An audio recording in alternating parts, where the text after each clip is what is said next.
هي كلمة لياسمين عبد العزيز، نصيحة لوجه الله، بلاش تدخلي معايا في معركة، لأن لا انتي ولا الأهم منك هيعرف ياخد معايا حق ولا باطل، وبلاش أنا عشان هتزعلي.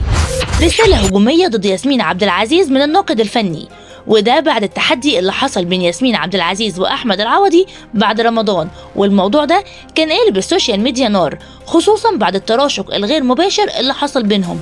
والبداية كانت لما العوضي كان بيتفاخر ونزل بوست على صفحته بكل ثقة وكتب وقال: الحمد لله بفارق كبير جدا عن أقرب منافسيه بفضل ربي ودعم إخواتي.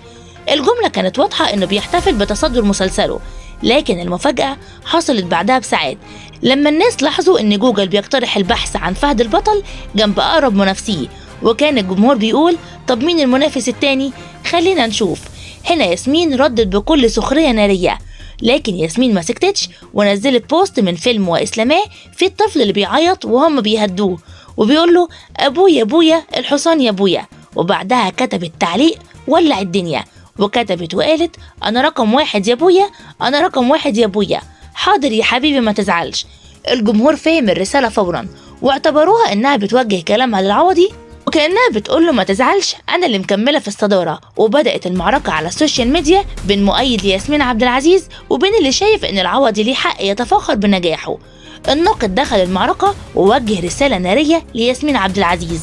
الناقد حسين إسماعيل دخل على الخط ونشر على صفحته رسالة هجومية بحت لياسمين عبد العزيز، وقال فيها: هي كلمة لياسمين عبد العزيز، نصيحة لوجه الله، بلاش تدخلي معايا في معركة، لأنك لا انتي ولا الأهم منك هيعرف ياخد معايا لا حق ولا باطل، وممكن تتصلي بنقيبك تسأليه، وبلاش أنا عشان هتزعلي.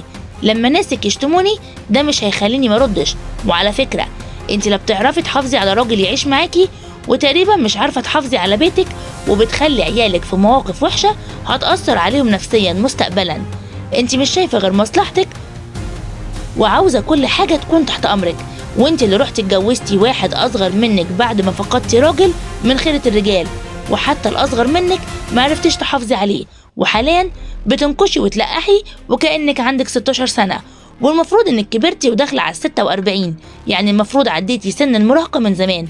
سيبي الحاجات دي للبنات الصغيرة، انت كبيرة وبعد 5 سنين هتبقي ست مسنة وكبيرة وبركة. وائل عبد العزيز اخوها مسكتش ونزل يشتم ناقد اللي هزق اخته، وكتب على صفحته وقال، ونشر كمان معاه صورته وكتب وقال: مين ابو شخه ده؟ البلد دي ما فيهاش حد يطلع يلم العيال دي شويه عشان يربيها؟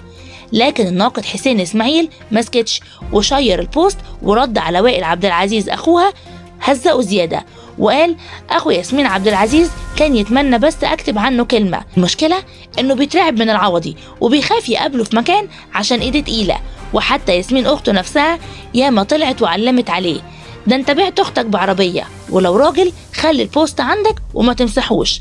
الحرب لسه مستمره وواضح ان الموضوع مش هيخلص بسهوله.